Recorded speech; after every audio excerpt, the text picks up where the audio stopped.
भुइया सुताई दिलो अचरा उतारी ऊपर से चढ़ी करे लगल हो सवारी राजा। भुइया सुताई दिलो अचरा उतारी ऊपर से चढ़ी करे लगल हो सवारी। अचक के समाइल तो डरल जिया अचक के समाइल तो डरल जिया भूरे से मुँह से निकालू पिया। अचक के समाइल तो डरल जिया भूरे से मुँह से निकालू पिया।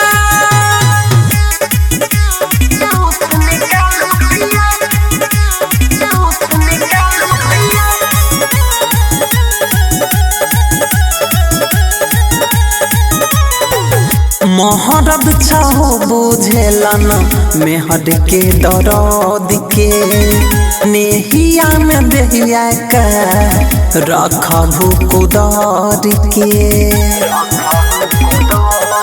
तू गजान करबका ई बदन जरबका तू जवान धरबका हई धान दरबका बोई के छोड़बका बिया।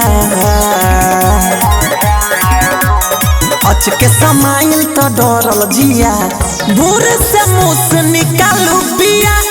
अचक के समाइल तो डरल जिया भूरे से मुँह से निकालू पिया।